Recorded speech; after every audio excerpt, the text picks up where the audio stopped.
में हम लोग जो है जानेंगे अयादी संधि। आप लोगों ने छठ त्योहार भी अच्छे से मनाया होगा। तो चलिए अब जो है पढ़ाई हम लोग शुरू करते हैं। वीडियो में नहीं डाल पा रही थी क्योंकि मेरी तबीयत थोड़ा सही नहीं थी, इसलिए बीच में जो हमारा त्योहार भी आ गया था। तो अब क्या है अयादी संधि। अयादी संधि में हमें क्या ध्यान रखना है कि जो ये अयादी संधि है इसका जो है सूत्र है, क्या है सूत्र, एच ओ ऐ औ आय आव। इसमें यानी कितने शब्द हैं, एक है हमारा एच है, एक है अ, एक है औ, एक है आ, एक है आव। यानी इस शब्द को जब हम तोड़ेंगे यहाँ से लेके यहाँ तक, तो इसमें हमारा एक शब्द क्या बनेगा, एच। क्या बनेगा, एच। एच क्या है, प्रत्याहार है हमारा, हम लोग जानते हैं। और यहाँ पे एच से लेके ये जो है हमारा एच प्रत्याहार छोड़ के ये जो एच टाइप का बना है इसको संस्कृत में अ बोलते हैं। क्या बोलते हैं, अ बोलते हैं। यानी जब ऐसा रूप बना रहता है, ये पूर्व रूप संधि का जो यहाँ पे उदाहरण है समझ लीजिए, और ये जब वो अ बनता है तो ये ऐसा संस्कृत में, इसको जब यहाँ ऐसा कहीं भी दिखे तो बस ये समझिएगा कि संस्कृत में यहाँ पे अ लिखा हुआ है, इतना जान जाइए। तो ये अ और य मिलकर क्या बन गया, आय बन गया। फिर इस य में और व में जुड़ा है तो क्या बन गया, औ बन गया।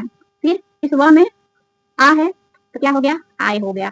और इस य में आ है और व है तो क्या बन गया, हमारा आव बन गया। तो इस संधि में हमें सबसे ज्यादा क्या ध्यान रखना है कि जब भी बात अयादी संधि की आएगी तो हमारा क्या बनेगा, आय बनेगा, औ बनेगा, आय बनेगा और आव बनेगा। क्या बनेगा, आय औ आय और आव बनेगा। और काम किसमें होगा, एच प्रत्याहार में होगा। किसमें होगा, एच प्रत्याहार में होगा। हम लोग जो है जो संस्कृत में पढ़े हैं अ यू न रे ली का ए ओ अंगा ए ओ च, तो जो हमारा ए ओ अंगा पाणिनि का जो हमारा दिया हुआ सूत्र है जिससे हमारी वर्णमाला जो है बनी हुई है, ये जो तीसरा सूत्र है एवं और चौथा सूत्र एवोच, इसमें इस ए से लेके इस च तक ये एच बना हुआ है। यानी इस एच में हमारा कौन कौन सा वर्ण है, ए है, ओ है, आय है और औ है। इस अंगा को और इस च को छोड़ देंगे, नहीं लिखेंगे। क्यों, क्योंकि ये क्या है, इस संज्ञक वर्ण है और इसका प्रयोग कहाँ होता है, प्रत्याहार बनाने में होता है। यानी इस एच में हमें कौन कौन से वर्ण मिलेंगे, ए मिलेगा, ओ मिलेगा और आय मिलेगा और औ मिलेगा। यानी हमारा जो संधि का काम होगा किसके किसके बीच होगा, ए ओ आय ओ, ये जो है चार जो वर्ण है हमारे, जिसको हम दीर्घ स्वर भी बोलते हैं। संस्कृत में इसको क्या बोलते हैं, दीर्घ स्वर भी हम कहते हैं।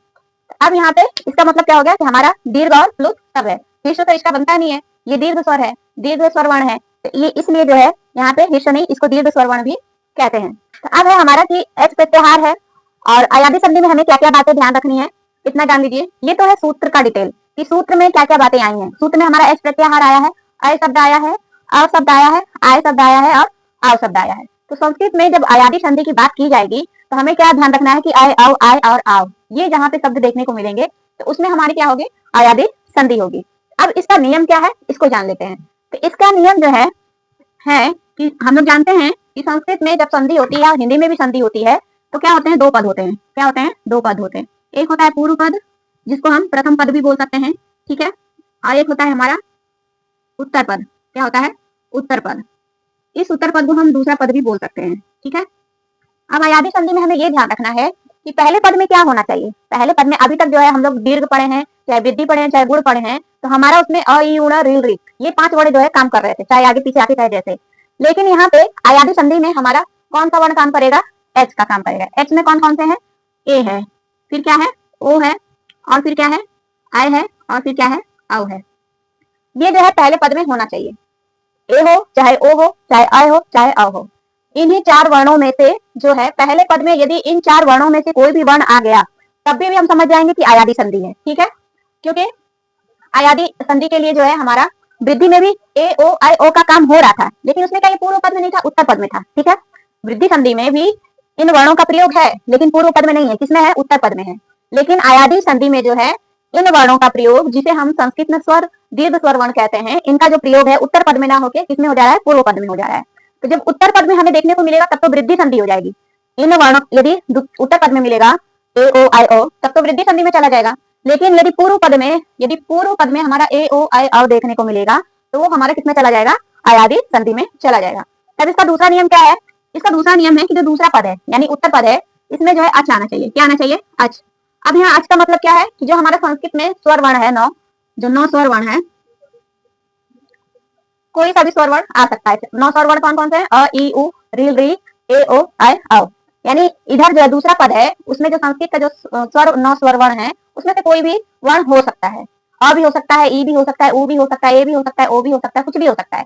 लेकिन यदि पहले कंडीशन क्या है कि पहले पद में यदि ए है, ठीक है, और दूसरा पद जो है स्वर वर्ण का कोई भी वर्ण हो, बनेगा क्या हमारा आई बनेगा। क्या बनेगा? आई बनेगा। ठीक है, अब इसका उदाहरण जैसे हमारा है, क्या है? नयनम। ठीक है, एक उदाहरण आप लोग देख लीजिए। इस न में जो है न य आ रहा है, न में अ जुड़ गया और यह जो है आ गया।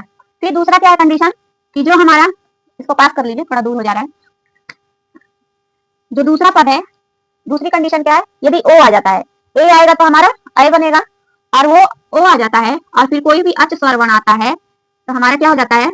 यहाँ लिख लीजिए आप लोग, अ ई उ री री ऐसे करके। ठीक है, इसका मतलब क्या है? और भी जो है। फिर यहाँ पे क्या बन जाएगा हमारा? ओ रहेगा तो क्या बन जाएगा? औ बन जाएगा। क्या बन जाएगा? औ बन जाएगा। अब इसका उदाहरण आप लोग पवना भी बोल सकते हैं। पवना पढ़े होंगे। अब इसमें अ देखिए आ रहा है, प में अ और वह औ हो गया। इसी प्रकार तीसरा हमारा उदाहरण, तीसरा क्या है? यदि पहले पद में अय है, यानी बड़ा ए भी बोल सकते हैं, जिसको नहीं समझ में आ रहा है तो बड़ा छोटा करके समझ सकता है। यदि ये ए है तो अय बनेगा, और यदि ये वाला आ गया तो क्या बनेगा हमारा? दूसरी कंडीशन क्या होनी चाहिए कि जो दूसरा पद है उसमें अच स्वर वर्ण होना चाहिए। ठीक है, तो हमारा जो है, इसका मतलब तो आप लोग समझते हैं कि यही बात है। तो यहाँ पे क्या हमारा बन जाएगा? आय बन जाएगा। क्या बनेगा? आय। अब जैसे उदाहरण इसका क्या है? गायिका है। इस गायिका में देखिए ग में आ का मात्रा और यह गायिका, गायिका, ये सारे उदाहरण क्या है? अय वाले हैं। जब ओ रहेगा तो क्या होगा? और बाद वाला जो पद होगा उसमें कोई भी स्वर वर्ण होगा तो हमारा क्या बनेगा? हमारा बनेगा आव बनेगा। क्या बनेगा? आव। अब इसका उदाहरण हमारा क्या हो जाएगा? पावन। क्या हो जाएगा? पावन। ठीक है, तो ए है और फिर जो पहला जो पद होगा उसमें यदि ए है और जो दूसरा पद उसमें अच स्वर वर्ण का कोई भी वर्ण है तो हमारा क्या बनेगा? अय बनेगा। ठीक, आप इन दोनों को भी ऐसे भी समझ सकते हैं कि छोटा ए रहेगा तो अय बनेगा और बड़ा रहेगा तो आय बनेगा। आपको यदि कंफ्यूजन हो रहा है तो ए को एक साथ ले लीजिए, अय और आय। ठीक, और ओ को एक साथ ले लीजिए, ओ का औ बना और जब बड़ा औ आ गया तो क्या बन गया हमारा? आव बन गया। ऐसे भी आप लोग समझ सकते हैं कि जैसे छोटा ए रहेगा तो अय हो गया, बड़ा ए हो गया तो आय बन गया, छोटा ओ है तो औ बन गया, बड़ा ओ है तो आव बन गया। आप ऐसे भी समझ सकते हैं। ये जो है छोटा बड़ा मैं उन बच्चों के लिए समझा रही हूँ जो कंफ्यूजन में रहते हैं, तो उनके लिए क्या है? यदि ए है तो अय और अय आ गया तो क्या बन गया हमारा? आय बन गया, ओ आ गया तो हमारा औ बन गया और औ आ गया तो क्या हमारा बन गया? आव बन गया। बस एक मात्रा का फर्क है। ठीक है, यानी बस कंडीशन ये है कि ए रहेगा तो अय बनेगा और बड़ा अय आ गया है तो आय बन जाएगा, ओ है तो औ बन जाएगा और बड़ा औ है तो क्या बन जाएगा? आव बन जाएगा। अब नयनम सयनम, गायिका गायिका गायिका, नाविका, भावुक, ये सारे जो उदाहरण है किसमें है? हमारे आयादी संधि के ही सारे उदाहरण है। नयनम सयनम, गायिका दायिका, पावक पावन पवन, ये सारे उदाहरण किसमें आते हैं? हमारे आयादी संधि में ही आते हैं। तो आयादी संधि में क्या है कि जो पहला पद उसमें ए ओ आय औ होना चाहिए। ठीक है, फिर दूसरी कंडीशन क्या है कि जो दूसरा पद है उसमें कोई भी स्वर वर्ण हो सकता है। ठीक, बस तीसरा बात क्या याद रखना है कि यदि जब ए रहेगा तब आय बनेगा और आय रहेगा तो आय बनेगा। ठीक, और यदि ओ है तो औ बनेगा और औ है तो हम लोग जानते हैं कि जब भी हमारा आयादी संधि आएगा तो उसमें पहली कंडीशन क्या है? पूर्व पद में हमारा ए ओ आय औ होना चाहिए। ठीक है, दूसरी कंडीशन क्या है? कोई अच, यानी अच का मतलब क्या है? जो हमारे संस्कृत में 9 स्वर वर्ण है, अ ई उ री री क ए आय और ओ औ, ये जो 9 स्वर वर्ण है ये होने चाहिए। ए है तो आय बन जाएगा, ओ है तो औ बन जाएगा, आय है तो आय बन जाएगा और औ है तो आव बन जाएगा। ठीक है, इतनी बात आप लोगों को समझ में आ गई। अब इसका एक एक उदाहरण, नियम बस इतना ही है। मेन नियम यही है कि पूर्व पद में हमारा जो है ये 4 वर्णों में से कोई भी वर्ण हो सकता है, दूसरे पद में जो है हमारा अच स्वर वर्ण कोई भी हो सकता है, तीसरी बात है कि ए रहेगा तो अय बनेगा, ओ रहेगा तो औ बनेगा, आय है तो आय बनेगा और औ है तो आव बनेगा। अब इसको एक एक उदाहरण से समझ लेते हैं, तब आप लोगों का जो है आयादी संधि पूरा जो है क्लियर हो जाएगा। तो चलिए जानते हैं कि पहला उदाहरण हमारा आय वाला। कौन सा? आय वाला। आप इसको जो है आयादी संधि को जो है हम लोग जो है अब उदाहरण से समझ लेते हैं। पहला हमारा उदाहरण आय वाला आ जाता है। कौन सा? आय वाला। आय वाले में क्या है? कैसे आय बना। ठीक है, आय कैसे बना, इसका उदाहरण हमारा क्या है? शयनम है और क्या है? नयनम है। अब इसको समझ लेते हैं कि अब जैसे नयनम शब्द है, जो ये नयनम ही शब्द ले लीजिए, इसके जब हम 2 टुकड़े किए, क्या किए? जब नयनम शब्द को हम तोड़ेंगे तो एक शब्द बनेगा हमारा ने और दूसरा शब्द क्या बनेगा? अनम। क्या बनेगा? अनम। अब यहाँ पे देखिए न पे क्या है? हमारा ए का मात्रा है। ठीक, यहाँ पे जो ए है और ये जो अ है पहला पद, ये ए और अ मिलके क्या बनाया? हमारा आय बनाया। और ये जो आय शब्द है यहाँ पे हमारा नयनम, ये शब्द आया है। ठीक है, यही जो ए शब्द है जाके हमारा यहाँ पे बन जाएगा नयनम। सैनम का इसी प्रकार हो जाएगा सेधन अनम, से का ए का मात्रा और अनम में अ जो है क्या है? स्वर वर्ण है। तो कंडीशन लागू होती है कि पहला जो पद है उसमें ए है। ठीक है, जो दूसरी कंडीशन है कि अच प्रत्याहार का कोई भी वर्ण होना चाहिए, तो अच प्रत्याहार का अवर्ण है स्वर वर्ण। ठीक है, और ए है तो क्या बनेगा? हमारा आय बनेगा। ये पता चल गया। तो आप इस तरह से भी याद कर सकते हैं कि आयादी संधि में जब ए आएगा तो आय हो जाएगा और आय आएगा तो आय हो जाएगा, ओ है तो अव हो जाएगा, ठीक है, और अव है तो क्या बन जाएगा, आव बन जाएगा। आप इस तरह से भी इसको याद रख सकते हैं। और अयादी संधि को अयादी चतुष्टय भी कहते हैं। क्या कहते हैं, अयादी चतुष्टय। चतुष्टय का मतलब क्या है, चार समझते हैं ना, चतुर शब्द जो हम चार के लिए प्रयोग करते हैं, चतुष्टय यानी चारों का समूह।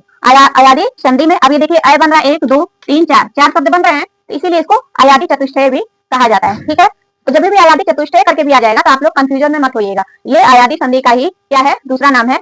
इसको जो अयादी चतुष्टय भी कहते हैं। क्यों कहते हैं, क्योंकि इसमें चार शब्द बनते हैं, आय आय अव आव। ये क्या है, चार शब्द बनने की वजह से इसका जो है एक समझिए क्या है, ग्रुप है, समूह है, अयादी चतुष्टय। अयादी चतुष्टय जो है आय आय अव आव का क्या है, समूह है। इसी ग्रुप को एक नाम दिया गया है, अयादी चतुष्टय, ठीक है।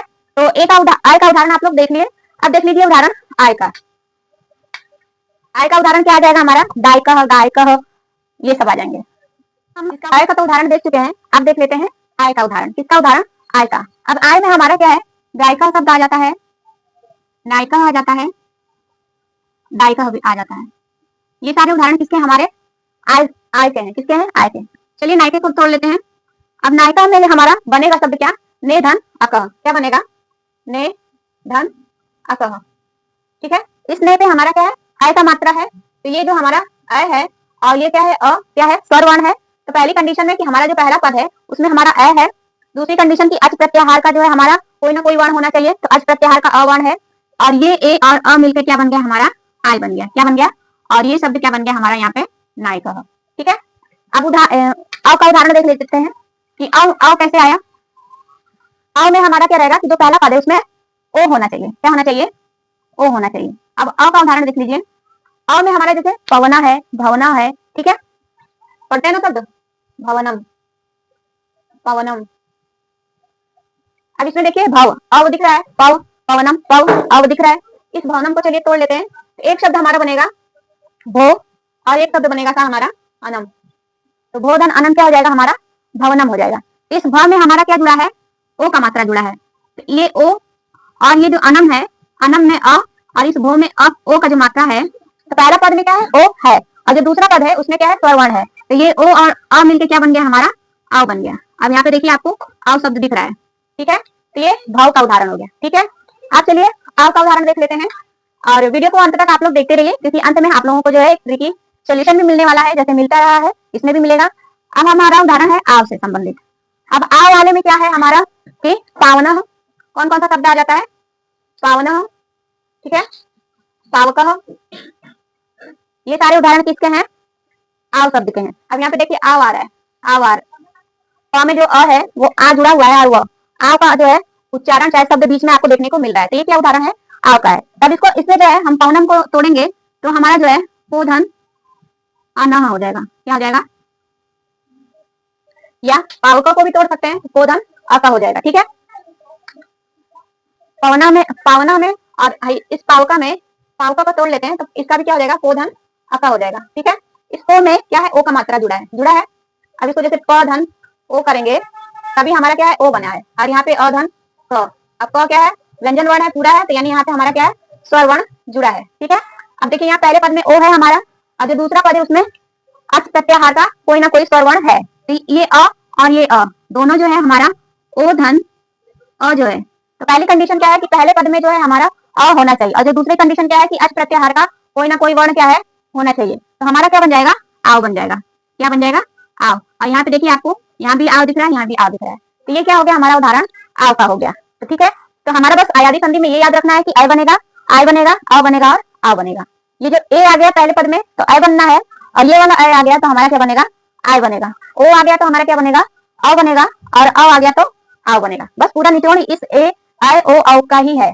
और बस ये याद रखना कि अय आय आव आव जब भी शब्द में देखने को मिल जाएगा तो वो क्या है, किसमें चला जाएगा, हमारा अयादी संधि में चला जाएगा। तो हमने उदाहरण से भी समझ लिया और अयादी संधि का नियम क्या है वो भी समझ लिया है। अयादी संधि का सूत्र है एचो अय अव आय आवा, ठीक है, एचो अय अव आय आवा, ये क्या है, अयादी संधि का सूत्र है।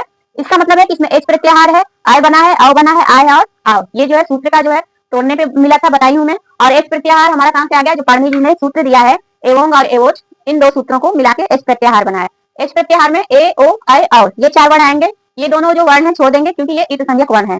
नियम क्या है कि जो पहला पद है उसमें ए ओ ऐ अ आना चाहिए। दूसरा पद में क्या है, कोई भी स्वर वर्ण हमारा हो सकता है, चाहे अ हो, चाहे ई हो, चाहे उ हो, चाहे री हो, चाहे जो भी। जो हमारे 9 स्वर वर्ण है संस्कृत में अच कहलाते हैं, उसमें से कोई भी वर्ण हो सकता है दूसरे पद में।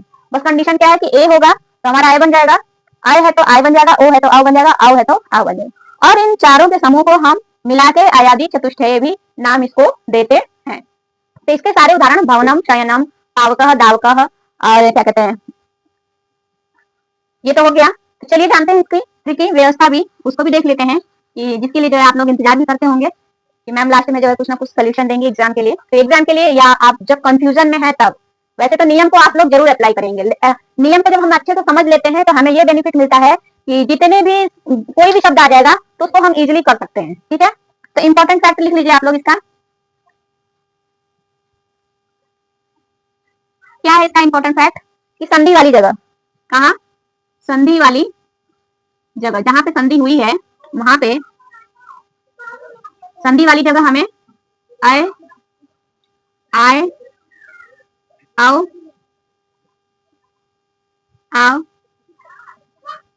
का उच्चारण। अब जैसे हम शयनम बोल रहे हैं तो अय आ रहा है, पावना बोल रहे हैं तो आव आ रहा है, तो यानी उच्चारण में भी देखने को मिलेगा आय का उच्चारण या शब्द देखने को मिलेगा। ठीक है,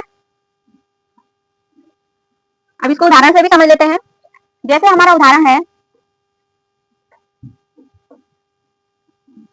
शयनम, भवनम, पवनः, पावकः।